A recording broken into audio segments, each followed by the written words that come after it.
Okay. Great. Started. All right. Thank So you. we're Thanks for reminding. Yes. so we're moving on to verse number 2 of Śrī Īśopanishad, and just as a reflection on the previous verse, Ishavasyam idam sarvam, everything belongs to Krishna, everything is for Krishna. I was, after our last meeting, I was remembering this expression in Srimad Bhagavatam, this phrase, hridrogam, means heart disease. The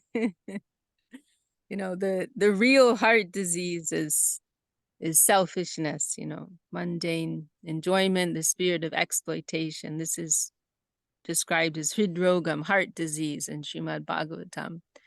And so this phrase of Īśopanishad, Ishavasyam idam sarvam, this is like the cure. This is the cure for that heart disease. That is the medicine. That is the medicine.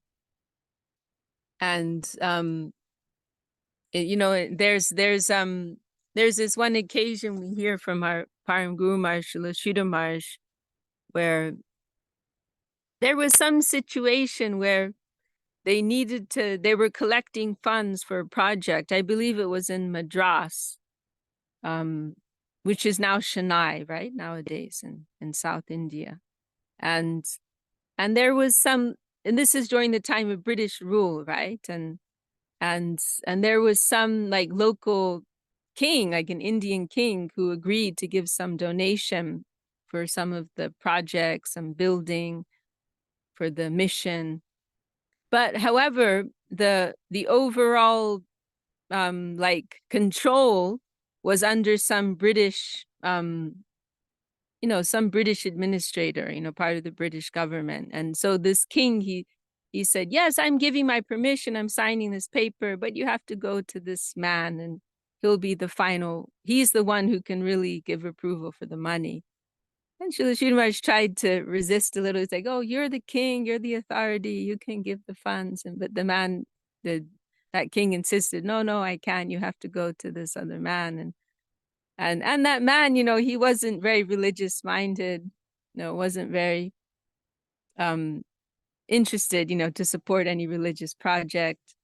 And so Śrīla Maharaj had quite a challenge, and he had to convince this man. And then he quoted this verse in Srimad Bhagavatam. This was in the course of their discussion. Because that man was saying, that money, we can use it for some other welfare project. Why should I use it for some idle luxury, like religion? But we can use it for something practical. And so then Śrīla Maharaj, he brought out this verse from Bhagavatam where this phrase is mentioned, hridrogam. This what is that? How does it the beginning? It's a famous verse. Suvasini Didi knows that verse. Rikrititam Rajavadu. That's right. Yeah, that verse. And so this phrase of hridrogam is described, heart disease. And so our Param Guru Maharaj, he said, this is the real problem, this heart disease, right? And he said, we've been through so many different births, as elephants, we devoured so many forests, right?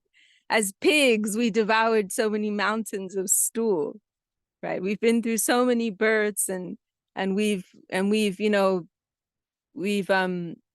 expressed our hunger, our lust, our desire in this world to such a great degree, but we're not satisfied, right? If we were to get everything that we want in this world here and now, we still would be hungry for more. We still would not be satisfied, but only when we can, really give ourselves to the absolute, to give ourselves to the Lord, will that hridrogam, will that heart disease be removed, like from the roots, right? And that man, actually, as I recall, I think he might have even been atheistic in his tendency, and but he was so moved and so touched by Srila Sridhar Maharaj's explanation. Srila Sridhar Maharaj had this power, like not just of, and we've heard of several occasions like that, not just that he was giving a convincing argument, but he was speaking, with such potency, with such conviction and such depth of faith that he would move people just on the basis of that, and so that man was brought to tears, and with tears in his eyes, he said, "Oh, Swamiji, you've convinced me, and I believe in God," and he was so moved by that. So this is the cure for that hridrogam, for that heart disease, to admit, to embrace the ownership of Krishna over everything. Everything is for him. Maybe in the beginning it's a bitter pill, but it will cure our disease. And not as a temporary band-aid solution, but from at the very root. This is mentioned also in the second verse of Srimad Bhagavatam, tap try unmulanam, right? It will take up all the suffering of material existence from the root. Unmul means it will be uprooted from the very root, from the very core, right? This is also mentioned this idea is also mentioned in another way in Srimad Bhagavatam, the hridaya granthis, right? The knots on the heart. So all those, vidyate, right? Hridaya granthis, that all those knots on the heart, they'll be slashed, they will be destroyed. So this is the principle. Right? Ishavasyam idam sarvam. Everything belongs to Krishna. Everything belongs to Krishna. And there's a very beautiful explanation in one of Param Guru Maharaj's purports in Bhagavad Gita, where he's saying that, there will come a point when this principle will be felt so deeply within our hearts that we can't do anything else. There won't be any room for any enjoying, exploiting spirit. There won't be any room for that, because it will be so clear and so strongly felt within our consciousness. Everything is for him. Everything is for him, by him, from him. No, it is all his, beginning, middle, and end. So there will come, now we're kind of struggling a bit to grapple the theory, right? That, oh yeah, everything belongs to Krishna. Krishna Santosh, that's another phrase Param Guru Maharaj expressed. It means like, for Krishna, he said, this is like our slogan. Krishna Santosh means for Krishna's satisfaction. So now we're kind of grappling just to get with the theory, right? And we're trying to practice it in our little ways here and there. But there will come a point, when that divine grace conquers our heart finally.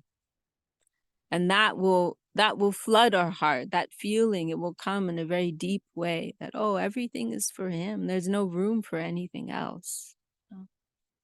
And not that I'm a loser there either, but my greatest fulfillment will be attained, situated in that consciousness, because that represents my constitutional nature, right?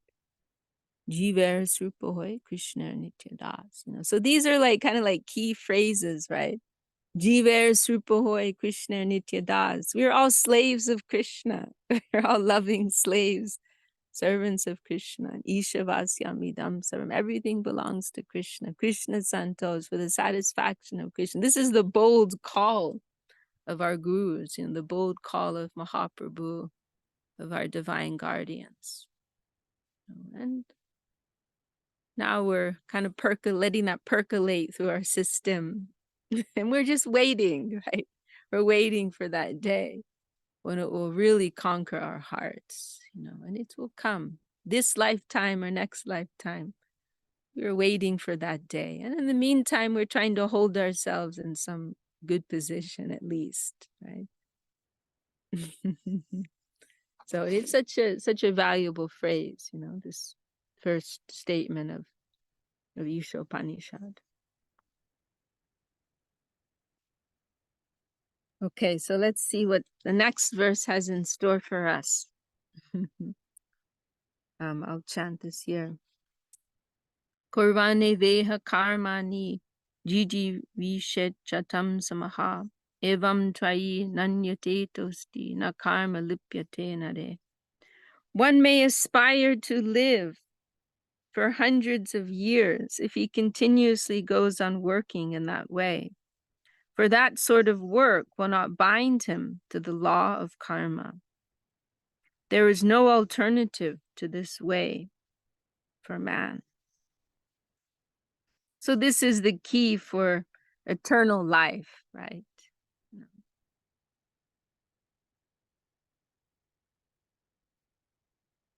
So I'll read this purport. No one wants to die. Everyone wants to live as long as he can drag on. This tendency is visible not only individually, but also collectively in the community, society, and nation. There is a hard struggle for life by all kinds of living entities. And the Vedas say that this is quite natural. The living being is eternal by nature, but due to his bondage in material existence, he has to change his body over and over. This process is called transmigration of the soul, or karma bandhan, bondage by one's work. The living entity has to work for his livelihood because that is the law of material nature. And if he does not act according to his prescribed duties, he transgresses the law of nature and binds himself more and more to the cycle of birth and death and the many species of life. Other life forms are also subject to the cycle of birth and death. But when the living entity attains a human life, he gets a chance to get free from the chains of karma. Karma, akarma, and vikarma are very clearly described in the Bhagavad Gita. Actions that are performed in terms of one's prescribed duties, as mentioned in the revealed scriptures, are called karma. Actions that free one from the cycle of birth and death are called akarma. And actions that are performed through the misuse of one's freedom and that direct one to the lower life forms are called vikarma. Of these three types of action, that which frees one from the bondage to karma is preferred by intelligent men. Ordinary men wish to perform good work in order to be recognized and achieve some higher status of life in this world or in heaven. But more advanced men want to be free altogether from the actions and reactions of work. Intelligent men know well that both good and bad work equally bind one to the material miseries. Consequently, they seek that work which will free them from the reactions of both good and bad work. Such liberating work is described here in the pages of Śrī Īśopanishad. So, I, as I mentioned in the beginning, I've never read Īśopanishad before, so we're on this journey together. But it is one of the Upanishads, which tells us that most likely it's going to be a little vague and a little general, right? That's the style of the Upanishads, not, there's more hinting, right? Rather than directly stating. So here, this is actually kind of the previous statement was very explicit and more in the line of bhakti, in the line of devotion. But here it says, this idea here is a little more general. And so there's this one term, naishkarmya, right? Which is, and this akarma is related to that. And naishkarmya, it's an idea which is, it's an attainment, a state which is celebrated generally throughout the scriptures, to reach a state of not incurring any reactions, right? Because everything we're doing, it's a state where everything that one is doing is devoid of any attachment. It's a state of full detachment. And so therefore, there's no karma incurred from that. And one may attain liberation due to that. Liberation meaning, leaving the bondage of this reactionary plane, attaining the Brahman. But whether one moves on from there depends on whether they can catch hold of the current of devotion, the dedicating current. Otherwise, they'll remain there for some time and then they'll have to come back down. So it is generally speaking, compared to a life of base selfishness, it's a step up, right? But it is not coming to the plane of devotion. It's just a kind of generic spiritual attainment. So such liberating work is described here in the pages of Śrī Īśopanishad. So by not acting selfishly for oneself, then we can be free from the bondage of this world. The I'll continue with this purport. The instructions of Śrī Īśopanishad are more elaborately explained in the Bhagavad Gita, sometimes called the Gita-Upanishad, the cream of all the Upanishads. In the Bhagavad Gita, the personality of Godhead says that one cannot attain the state. Oh, here we are, Naishkarmya. Srila Prabhupada is mentioning that term as well here. Or akarma. And in fact, there's one verse in Bhagavatam, absolutely wonderful verse. Our Param Guru Maharaj includes it in Prapana Jivanamrita, where and this is also a nice example where we see that Bhagavatam is giving a more developed message from Bhagavad Gita, right? So Bhagavad Gita is also encouraging, celebrating this idea, this attainment of Naishkarmya, right? But Bhagavatam is going more deeply and more explicitly into the culture of bhakti, right? And so, unapologetically. So, and so there's this one famous verse in Bhagavatam, which is saying that, this Naishkarmya, it is, if there's no connection with the Lord, nashobhate, saying it is not beautiful, that is also ugly, in saying like there's no question of ordinary karma being undesirable. Anyone with half a clue can see that a life of bondage in this world is undesirable, whether it's good bondage or bad bondage. It's all bondage, right?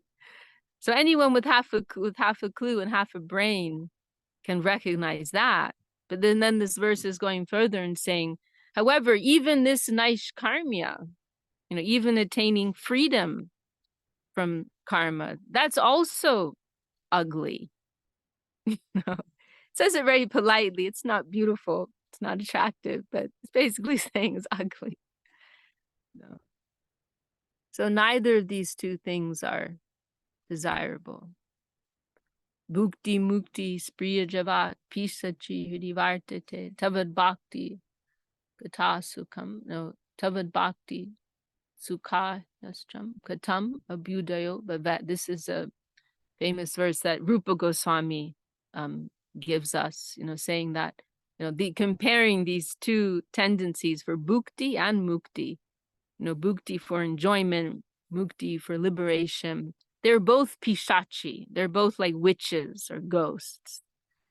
And if those ghosts are haunting our heart, then how can the joy of bhakti, or as Param Guru Maharaj expresses it, how can the noble lady of devotion come and sit there? How can that appear within the heart? So neither of these things are desirable. And in fact, it is expressed sometimes that the tendency for renunciation is more dangerous. It's more of an insidious attraction. Why? Because it captures the ego, right? There's some ahankara that's involved there. That, I can renounce, I'm so strong, I'm so powerful, I'm austere, whatever it may be. There's some arrogance that is there, which at the far end of the spectrum can lead to considering that one is equal with the absolute, right? So it is actually more of a dangerous conception. Just being an ordinary, enjoyer in the world, that's not too bad. Keeps you humble.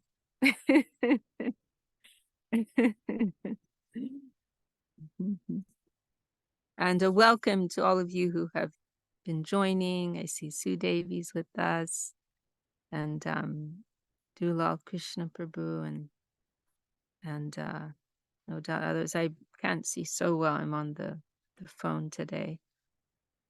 But Marie, Jayadev. Okay, so let's see where we were.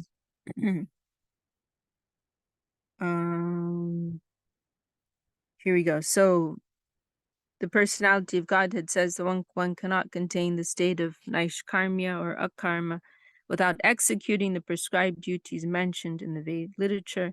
This literature can regulate the working energy of a human being in such a way that he can gradually realize the authority of the Supreme Being.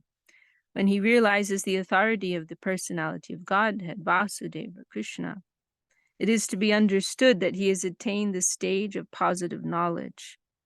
In this purified stage, the modes of nature, namely goodness, passion, and ignorance, cannot act, and he is able to work on the basis of Naishkarmya. Such work does not bind one to the cycle of birth and death. Factually, no one has to do anything more than render devotional service to the Lord. However, in the lower stages of life, one cannot immediately adopt the activities of devotional service, nor can one completely stop fruitive work. So this is why we have this development, right? This is why Bhagavad Gita is starting in a slow way, not throwing you in the deep end. This is why the whole Vedic framework, it's not concluding with, we're rejecting all cheating religion, right? Which is how Bhagavatam is starting. And Bhagavatam, like the second verse of Bhagavatam, the 18,000 verses of Bhagavatam, just the second verse is starting with that. Very bold, strong statement. Dharma projita kaitavo. We're rejecting all forms of cheating religion. Not for the faint-hearted. So as Prabhupada's pointing out here, most people, they can start there, right? Our Gurudev, and this gives me some comfort too, we have to remember our Gurudev, he was pointing this out in one talk I heard recently, that he was saying, we are in the master class, so we cannot expect that there will be so many people who come, right? In any subject matter, in any field, right? The numbers start to narrow down the deeper that you're going into the topic, right? Like if we take something like physics, there may be so many people taking a degree in physics, and there will be people doing a master's, PhD, and then you'll have people on the cutting edge of research, right, in the field of physics, and the numbers are going to get smaller and smaller, right, as you go along. There'll be a professor of physics, and there will be the cutting edge researcher, right? It's going to be less and less the number. So that's something we have to remember, right? It is the master class, not everyone is ready for that. And so we have to remind ourselves that sometimes. And of course, that may sound arrogant to many people, but it is simply a matter of fact. It is a matter of fact. So that's why there's this whole system of Shri. It's a very generous and very accommodating system, the Vedic system. Gradually bringing people along, right? First holding their hands, right, in the kindergarten stage, and coming to deeper and deeper conceptions, right? Okay, so you want to enjoy this world? That's fine, no problem. Just do it a little bit like this and a little bit like that, and make a little bit of a connection with that higher thing that's up there somewhere, right? It starts very basic, very, very basic. Just keep a bit of a link. Bow your head once or twice a day, right? It's very simple. baby talk, right? And then we come, then there's a whole course in that, in the plane of karma. Then it's like, oh, so now you're tired. Now you worked out. It's not so fun after all, right? Then we have Vedanta Darshan, Atato Brahma Jigyasa. Now search after spirit. Now search after spirit. Now you got it. It's not so fun, is it? Birth, death, old age, disease. There's the other side. There are consequences. And it all ends, right? So Atato Brahma Jigyasa. Now let's do the real thing, right? Aham Brahmasmi. I am spirit. I am Atma. Let's get with that. Let's have fun with that, right? But then that also doesn't last, right? That gets dry, that gets old, it's not sustainable. That gets boring, that gets dry. So then Bhagavatam is coming in, right? And now instead of Atato Brahma Jigyasa, it's Atato Rasa Jigyasa, right? Now search after rasa, and not Prakrita Rasa, but Aprakrita Rasa. Yes, enjoyment's actually, now you can learn the next lesson. Now you can learn the third lesson. First lesson was enjoy, and the first lesson was enjoy in a regulated way. The second lesson was just forget enjoyment altogether. And now the third lesson is, yes, enjoyment is good, but enjoy in the right way. Beauty is good. Pleasure is good. It's all good. Love is good. Emotion is good. Attachment is good. Right? The second lesson was detach from everything. Attachment is evil. Attachment is the source of all bad. That was the second lesson. Now the third lesson is attachment is wonderful. It's the best thing. But what are you going to attach yourself to? That's the question. Attach yourself to Krishna. Dedicate everything to that higher entity. That's the third lesson. So not everybody's ready. You can't just jump to the third lesson, right? Unless you get some very special divine grace. That is also Haituki Kripa. That is also possible in special cases. But generally, we'll think anyone who's coming to the Krishna consciousness movement, they've already been through these other stages. They've done that. And now they're ready for this. Now they're ready for the third message. Right.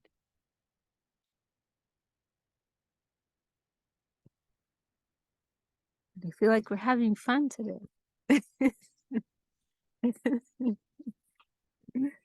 Okay. So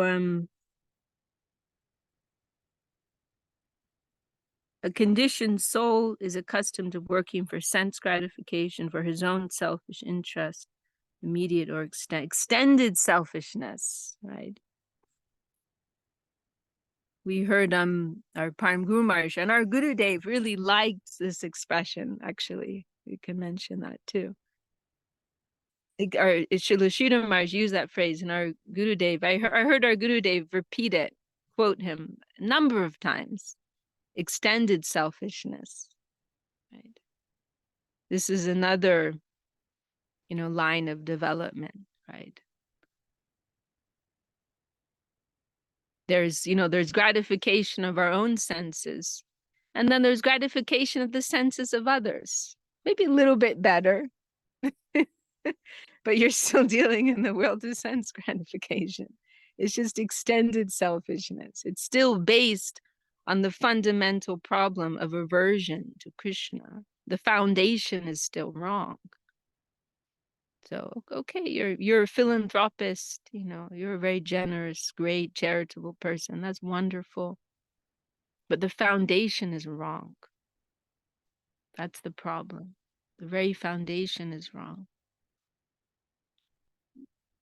So we're interested in Krishna's selfishness.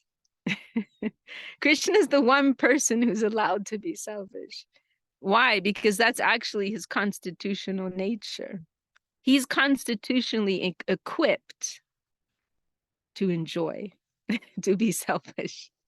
And we're constitutionally equipped to satisfy his selfishness, to satisfy his desires. So we're just trying to align ourselves with our true natures, and happiness will naturally come through that. So let's continue here. So this principle of sense enjoyment is extended to include his society, nation, or humanity in general. It assumes various attractive names such as altruism, socialism, communism, nationalism, and humanitarianism. These isms are certainly very attractive forms of karma bandha, karmic bondage. This is kind of like, also how we can conceive of sattva gun, right? It's an attractive expression of the mundane energy.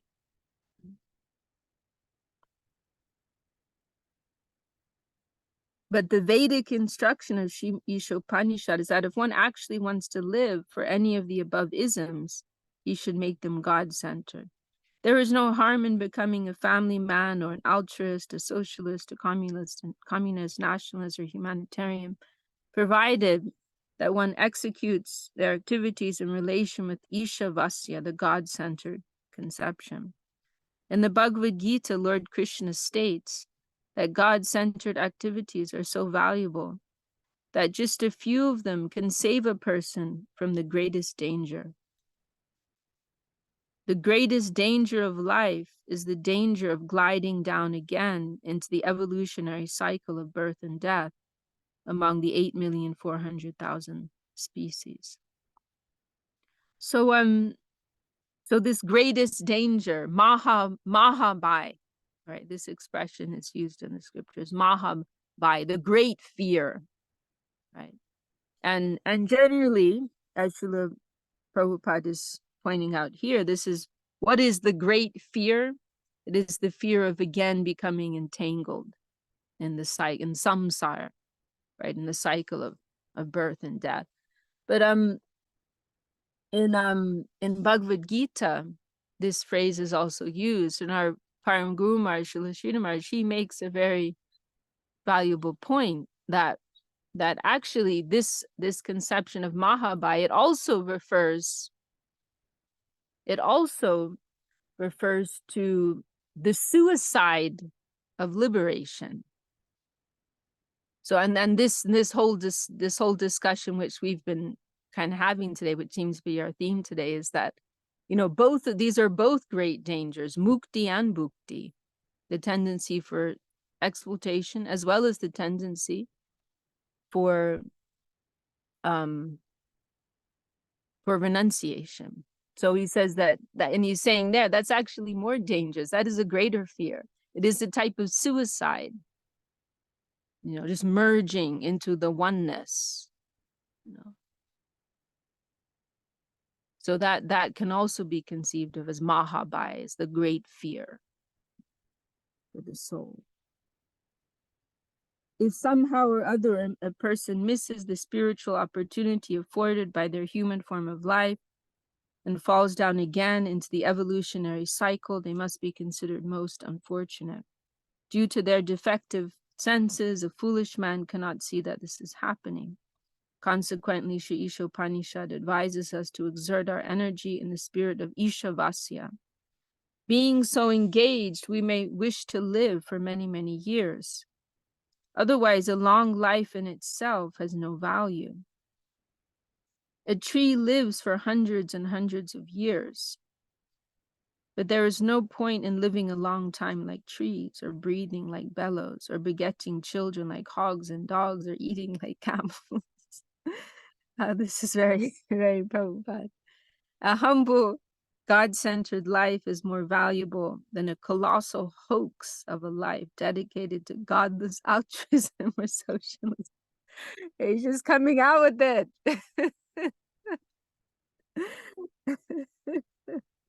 No compromise. No diplomacy here. When altruistic activities are executed in the spirit of Śrī Īśopanishad, they become a form of karma yoga. Such activities are recommended in the Bhagavad Gita, for they guarantee their executor protection from the danger of sliding down into the evolutionary process of birth and death. Even though such God-centered activities may be half-finished, they are still good for the executor because they will guarantee him a human form in his next birth. In this way, one can have another chance to improve his position in the path of liberation. I mean, let's see. I mean, it seems to me what Srila Prabhupada is saying here is, you know, this God-centered activities may be half finished. I think what he's saying here is that, you know, in karma yoga, there's not exactly a clear conception of God and dedicating to God. It's more of a general idea of just selflessness, right? So it's kind of a general idea, you know, performing one's duty without attachment. That's the idea. So it's kind of a funny way of saying it. Such God-centered activities may be half finished, but they'll keep us on track, right? And they can gradually lead us to a higher conception. That's the whole process of Bhagavad Gita. So as Prabhupada's saying here, at least they'll guarantee us a human form, you know, because we're not going to drag ourselves down to a lower species of life, you know, because of living by our selfish desires. You know, that at least we can have a human form and we can continue the journey in our next life. How one can execute God-centered activities is elaborately explained in the Bhakti Rasamrita Sindhu by Srila Rupa Goswami. We have rendered this book into English as the Nectar of Devotion. We recommend this valuable book to all who are interested in performing their activities in the spirit of Śrī Īśopanishad. All right, so that's verse number 2 in Srila Bhaktivedanta Swami Maharaj Prabhupada's purport. Well, I'd love to hear some comments from our group. Subhasini Didi, anything you'd like to share? Any reflections on this verse or the purport? I don't think I have anything to add right now. Everything is nicely explained. Very good. Yes, I think it's really good. Yeah. Yeah, I had to remember this is this one point, isn't it? So Ishavasya, as you said in the beginning, that is the main point, you know, to keep in mind and to practice that to, you know, as you know, go through your activities, to remember that is, I think it's very important. Yeah. Thank you, Didi. Anyone else want to share any thoughts? Vishaka Didi, I would like to say something. Yes, please, Prabhu. Yeah, like a Prabhupada, actually he was trying to establish a conception that Krishna is Supreme Personality of Godhead. So he tried to focus everywhere because people didn't know. But Prabhupada put so much love and emphasis that Krishna is Supreme Personality of Godhead. That's why people realize he is a person. And then Guru Maharaj took it further. He said, Krishna is by himself, for himself. So, thank you. You explained very nicely. Yeah, it's yeah. I heard we should recite this Śrī Īśopanishad daily. Actually, I read somewhere. I heard. Yeah. Thank you so much. You are like a Janava Mata, Vishaka Didi. Thank you for sharing that, Prabhu. Very nice point. Sue Devi has her hand raised. I'd love to hear from you.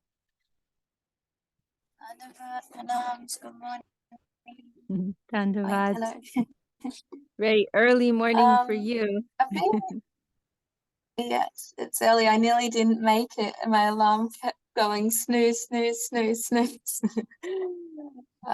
um, I guess one of the things that I've been wondering lately, or that's been coming to mind, is the difference between, or if there's a difference between karma and karma yoga. And so I've just sort of been contemplating whether karma is actually prescribed in the Vedas, like if it's something, you know, that we're, say, in the Vedic instructions, do this and you'll receive this benefit, that to me is acting in a plane of karma, even if it's for some sort of spiritual or some sort of, I don't know, elevation of consciousness or whatever. But karma yoga is coming to a place of selfless service. And so I'm wondering if you can speak to a little bit if the difference between karma and action in regards to like instruction of the Vedas, and then karma yoga. And then I was reading in the Bhagavad Gita here, Guru Maharaj saying in the introduction, rather than merely renouncing action, one should selflessly offer one's actions to the Supreme Lord, karma yoga. And then goes on to say, ultimately based on one's surrender, one will be inspired to act in devotion for the Lord alone. Yeah. Oh, you're on mute, Didi. Thank you. Sulasni, Didi, would you mind turning off the screen share so we can all see each other a bit better? That. So yes, it's a nice question from Sue Devi. And you know, one thing we have to remember is, like, whenever we see the word yoga, the word yoga is referring to a discipline which is designed to help us link, right, connect with divinity, right, to realize our own spiritual nature and to connect with the absolute, right? So as soon as we see the word yoga, and we understand that's what's entailed. It's a particular path, particular discipline, practices, which are specifically designed to connect us with divinity. And then karma. And yes, and actually, like, the full phrase, the karma yoga, the full phrase is nishkam karma yoga, right? Kama's K-A-M-A, kam, that is referring to lust or desire, you know, selfish desire. Nish is negating that, so free from that selfish desire. So nishkam karma yoga, right? This is the full phrase, you know. So, you know, the path of selfless action, you know, this is what is being described at the beginning of Bhagavad Gita, where and that's defined, you know, most fundamentally as, you know, performing our duty without any attachment to the results, right? And so it's a very general idea, but you see, things can get a little confusing sometimes, because that principle of karma yoga, it translates so well into the practice of bhakti, right? You know, to the extent that, as you're pointing out, Swami Maharaj Prabhupada is sometimes conflating the two, right? That it's a very easy transition. That, oh yeah, and okay, so karma, strictly speaking, karma yoga means doing your duty without any attachment. But then in bhakti, yeah, there's that's like kind of like one of the foundations of bhakti. We're acting without any selfish attachment, but we're also acting with the plus of attachment to Krishna. So sometimes Srila Sai Maharaj, he may speak like that, you know, just because it applies so nicely, you know, and if we look in the beginning of Bhagavad Gita, where karma yoga is discussed most extensively in those first couple of chapters, you see how it's so easy to apply these principles in the practice of bhakti, right? And it's very helpful for us. The teachings of karma yoga are very helpful for us, and all we do is like plus Krishna, you know. So yeah, so then the word karma by itself, it just means action, actually. And then it's implied that there's a reaction. And so the word is often, I mean, the word is, you know, very often used like that, you know, it's just like there isn't even a need for another word, right? That's the vision of the rishis, right? That it's a deeper understanding of what action is. Action automatically means there's a reaction.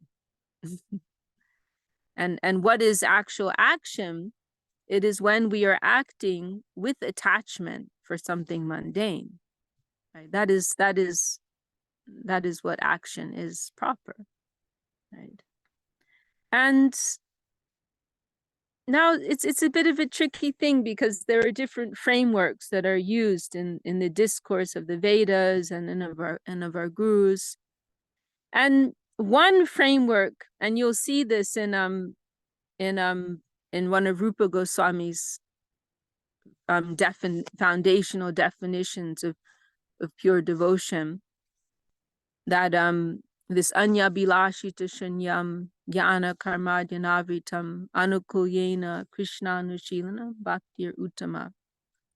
So here the avritam, the coverings that are obscuring the natural tendency of the soul towards devotion, are being described. So anya bilash, this is the first covering that's mentioned. Anya bilash more or less describes the Western, I like to call it the Western problem. I like to frame it as the Western problem and the Indian problem. So anya bilash more or less describes the Western problem. Anya bilash refers to random, whimsical enjoyment. Literally, it means, you know, asha is desire, right? And abhilash literally means like a very cherished desire. And anya means other. So anya bilash means other desires. Sometimes you'll see this idea described in the scriptures, because actually there's only one, right? There's only one desire, one purpose, that's Krishna. So everything else is just described as other. Very simple, right? And also in what's that famous verse? Abhayam dvitiya biniveshata, right? This idea is also, this is a famous verse in Bhagavatam. Dvitiya binivesh. It's saying that fear arises from secondary interest, because it's already assumed and understood there's only one interest. So all our problems start with having awareness of dvitiya. Dvitiya means second. So a second thing, by being absorbed in a second thing, we get in trouble. Because there's only one thing. It's all Krishna. So then also this anya bilash, other desires. There's only one desire, the desire to please Krishna. So anything other than that, that's what's being described in this verse of Rupa Goswami. So there's like a list of all the obstacles, all the coverings that obscure the soul. The first, anya bilash, other desires. And that's referring to the mode of just whimsical, random enjoyment, like doing whatever we want, whenever we want, however we want, right? hedonistic type of living, right? Then the word karma. Now, this is what I like to describe as the Indian problem. No, in this framework, karma means a regulated life of enjoyment, a disciplined life of enjoyment. Or you could also describe, I also like to describe it as playing the system. Right? This is the advantage that Indians have over us. They know how the system works, so they can play the system. Right? So we do a little bit of this and a little bit of that, and we square everything up and we're okay. So yeah, I've got my things I do for me, and I got my things I do for God, and I got my things I do for charity, and I'm good, I'm covered. I'll guarantee my human birth, I'll guarantee prosperous life in this life and the next life. Srila Sridhar Maharaj also refers to it as a bank account, like your future long investment bank account, long-term bank account, where you're keeping some storage for your future lives.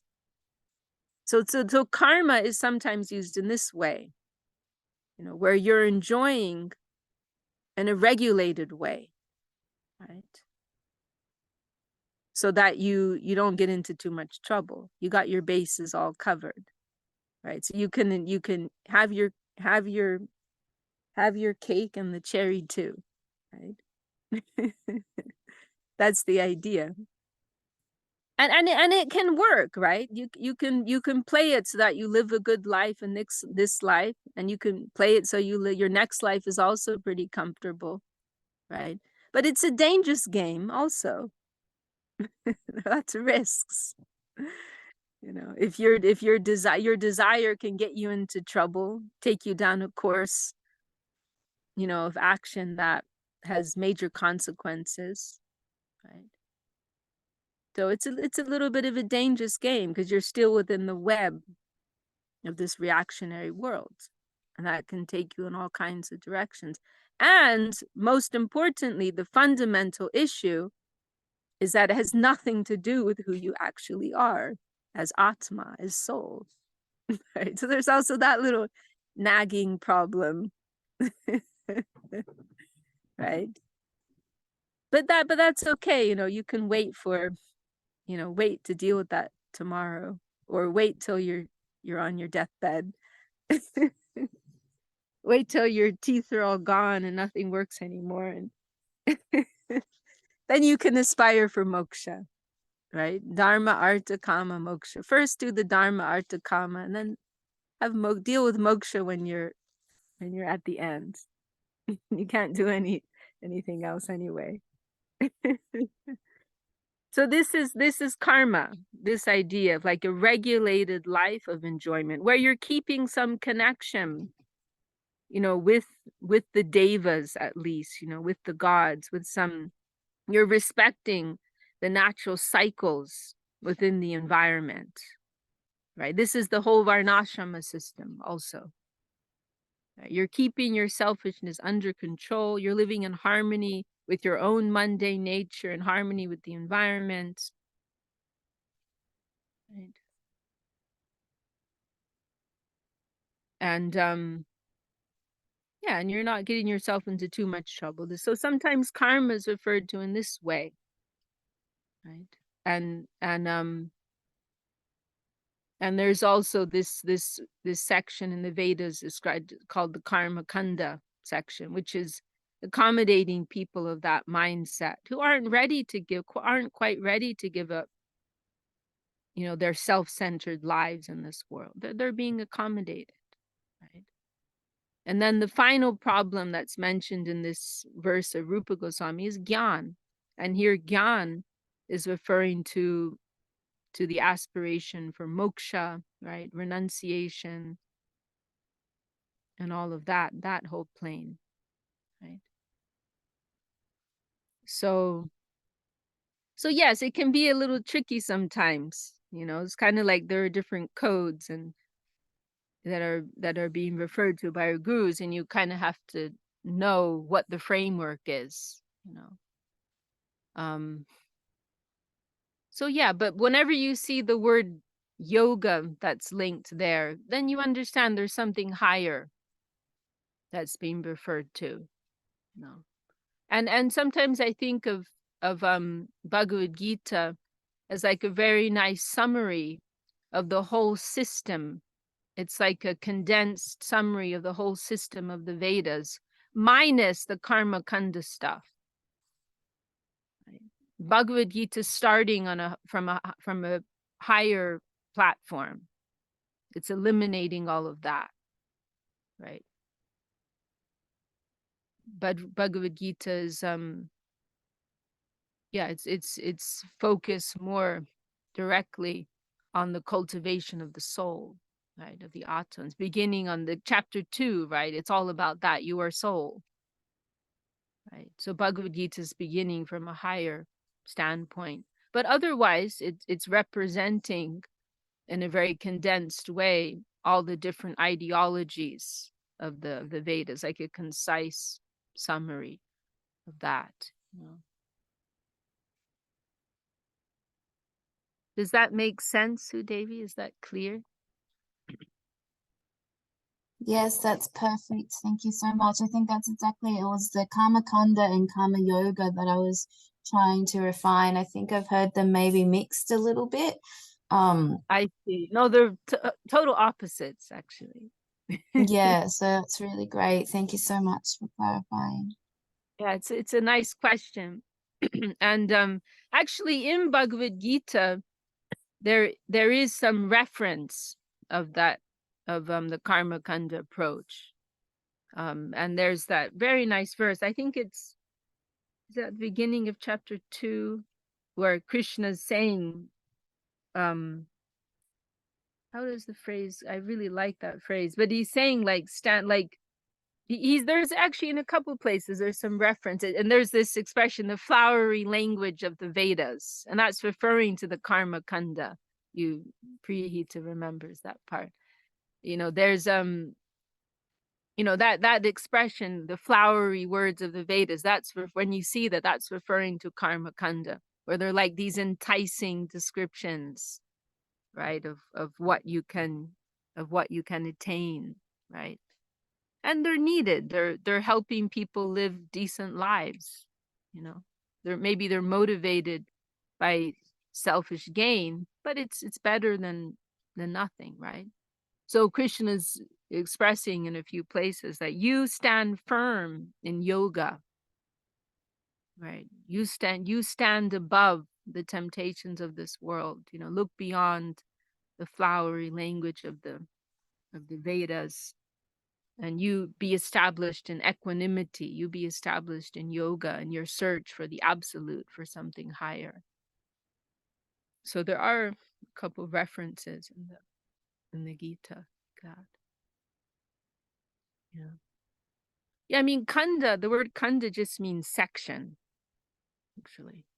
That's all it means, just means section. You'll see like sometimes chapter divisions in the scriptures, they're using that word Kanda, which means, so karma kind of section dealing with the world of karma in the sense of selfish enjoyment, but in a regulated way, as we've been saying. Okay, well, we're going a little over time. It's been a really nice discussion with all of you today. Anyone have any last shares before we close? And welcome those of you who came a little later. Marie joined and Gaurav. Great to be here with all of you. Okay, should we close then? Suvasini, did any last words for our group today? No, Nidhi, thank you. Thank you for going through that again, and it's very nice to hear from your comments, and it's very good. Thank you. Thank you, Didi, for I appreciate that very much. Yeah, thank you. My dandavats to all of you, and thank you so much for your association, keeping me alive. Thank you. Jai. Thank you so much. Yeah. Jai. Jai Shri Bhakti Sundar Govinda Dev Goswami Maharaj ki Jai. Shri Bhakti Jai. Swami Maharaj ki Jai. Shri Bhaktivedanta Swami Maharaj Prabhupada ki Jai. All the assembled devotees, sincere seekers ki Jai. Jai. Harinam Sankirtan ki Jai. Gaur Premanandi. Shaka Devi ki Jai. Jai. Jai. Harinam Sankirtan ki jai. Jai.